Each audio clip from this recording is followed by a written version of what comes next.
B Sports Report. B here.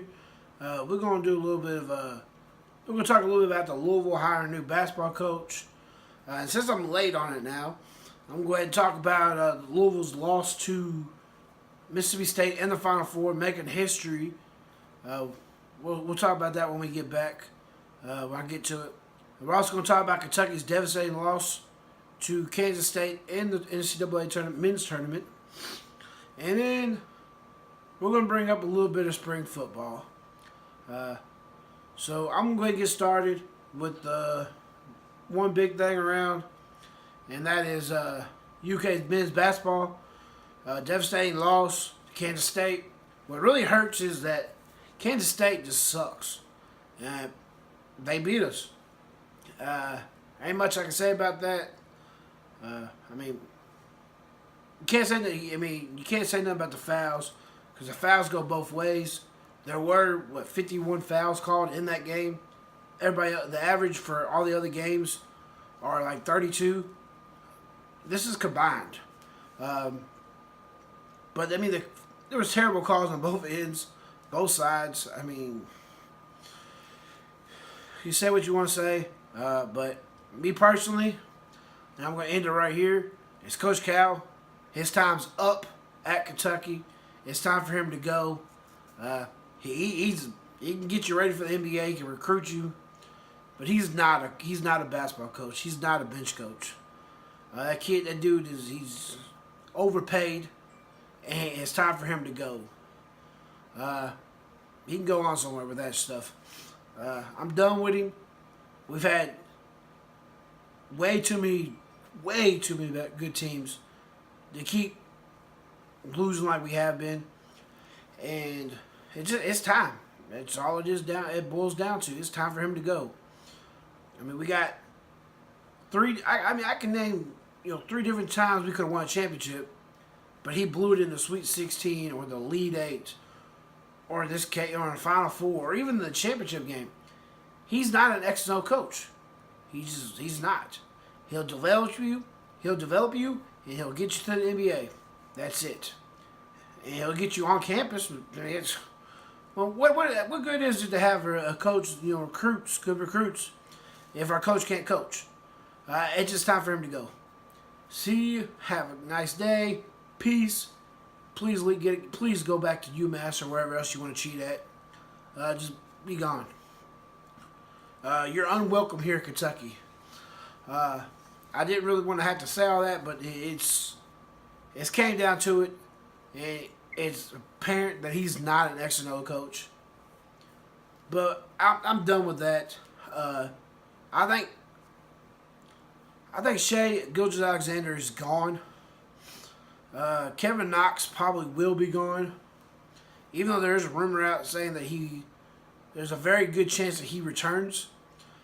Jared Vanderbilt's another one that I'm actually hearing that there's not a chance he comes back, from a couple sources. And then I think Hami has a big decision. For you non-UK fans, Hamidou Diallo. I don't know. He has potential, but like Vanderbilt, he can come back and prove a point a full season, injury-free. Kevin Knox, he's still got work to do. Maybe become a better teammate, for one. Work on his shot, work on his game a little bit. That's one thing Cal can get you to do. But Shea, he's projected to be a top 15, I think it is. Somewhere around there. Around 15 draft pick. Hamidou Diallo, like I said, he has potential.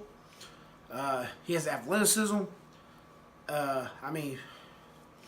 He's not as flashy as Donovan Mitchell. That's who I'm going to compare him to right now, because Donovan Mitchell's his first year, I'm pretty sure. Second year. Something like that. But other than that, I think that's pretty much where we draw the line. I think everybody else shouldn't even be thinking about it. They should just come right back. In case you hadn't heard, PJ Washington did play, since January with a broken pinky, or broken finger. And other than that, I really believe PJ Washington come back, work on free throws, and you know, a little bit more, just kind of be a dominant for a whole year, which is kind of the same with Jaime, same with Knox. Because Knox disappeared at times for 7 or 8 minutes at a time. Sometimes he just disappeared for a whole half. But so that's where I stand with the players. Here soon we're supposed to find out, like starting this week, where we're at on these guys. But anyways, I'm gonna go ahead and move on. In case you missed it, sticking with Kentucky football, or UK. Anyways, we're going with EJ Price. Kind of had a meltdown. Him and Stoops finally had a talk. And I don't know exactly what's going on. It seems like they're just kind of keeping everything in-house. All of his punishments in-house. Apparently he just had a lot going on and he took it out at the wrong time. In case you missed it, he showed up to practice 2 hours late. And then left.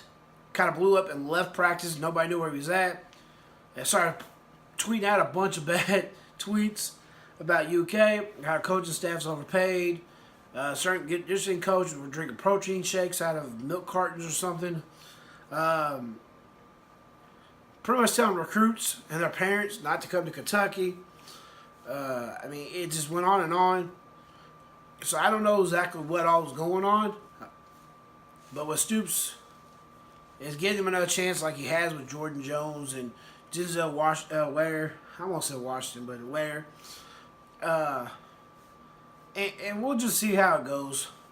He made a mistake. I mean, he gave Boone Williams plenty of chances. He gave Drew Barker. You know, in case y'all don't remember, Barker and Baker and Boone Williams all got in trouble their freshman year with paper on guns on campus. It's kind of guy Stoops is. He gives people second chances. The only one who really didn't straighten up was Boone Williams. He got a real bad attitude. He was talented, but kind of see where he's at now. But other than that, let's go ahead and move on to Louisville. In case you hadn't heard, they hired old Chris Mack, or like I'm going to start calling him Chris Wack, because he's below average coach. You can't say nothing. He was at Xavier for 9 years. He had a #1 seed, one Big East title under his belt. He's going after the same players Louisville already has. And what was Louisville's record this year? 22-14. But other than that, I just don't see him doing nothing. So my new thing is that's Chris Wack. So when y'all start hearing me talk about Coach Wack at Tard Nation, that's Louisville fans. You know, they like to throw their little L's up on their head. They know they're all losers. But anyways, I'm going to go ahead and move on. Since I'm a little late on this video, in case you missed it, the women's Final Four happened tonight. It was Louisville versus Mississippi State, UConn versus Notre Dame. I don't have an update for you for the UConn-Notre Dame game, but I did watch the Louisville-Mississippi State game, or at least the fourth quarter. And Louisville has now officially, the University of Louisville, as a whole athletic department, has become the first team in history to lose to the same program, same university in 3 major sports. Pretty much to end their season in the same team, same university, 3 major sports. In case you don't know, Louisville lost their bowl game to Mississippi State. Louisville got knocked out of NIT by Mississippi State. And then tonight, Louisville women basketball have finished the deal and lost to Mississippi State. First time in NCAA history that anything like this happened. I called it. I mean, I had 4 Final Fours, 3 of the 4 Final Four women. I had UConn and Mississippi State playing in the in the national championship game. I did have Notre Dame. I did have UConn. I did have Mississippi State. I didn't have Louisville in the Final Four. Kind of my mess up. I thought they'd lose to Tennessee. Tennessee would move on. But apparently Tennessee ain't there yet. But anyways, so that's where that's at. Stay tuned. because I'm going to be doing some spring football here soon. It is football season. I'm going to kind of keep up with it. I'm working a lot too, but I'm going to keep up with that and then pass along knowledge on here with spring football. Let's go ahead and end it. I'm going to go ahead and give you a little Final Four pick, and then I'm going to tell you who I think the starting quarterback will begin the season for Kentucky this year. I'm going to go ahead and tell you right now. I don't know why. At first, I was all Michigan, but I'm starting to believe Loyola Chicago is going to beat Michigan tomorrow, and it's going to be a close game. Somewhere probably around 58-55, Loyola Chicago wins. And then I think Villanova will beat Kansas, and then Loyola Chicago will beat Villanova. So I'm going with Loyola Chicago to win it all. I didn't think Kansas or Villanova were that good in the first place. But just kind of shows you what kind of year we're having this year in college basketball. And then for my last part of it, I actually think Gunnar Hoke will be the starter for Kentucky football this season, or at least to start the first couple of games. He's been in the system for 3 years, where Terry Wilson's just coming in. I mean, you're hearing a lot of good things about those two, and Mark Stoops is kind of he let it slip last weekend and said that it was the two quarterbacks looked good. Then he kind of changed it and said, all three quarterbacks are looking good. He actually said both quarterbacks are looking good, and then he changed it and said all three quarterbacks are looking good. So I'm gonna go with, I think Gunnar Hoke will actually be the starter come September. I'm not gonna say he's gonna start all year.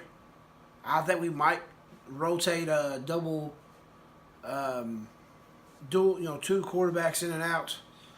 But other than that, thank you for tuning in. If you haven't already, go ahead and hit the subscribe button, like, comment, share on this, whatever. I mean, I'll comment back. We'll discuss some of this stuff if you disagree with anything. But anyways, peace.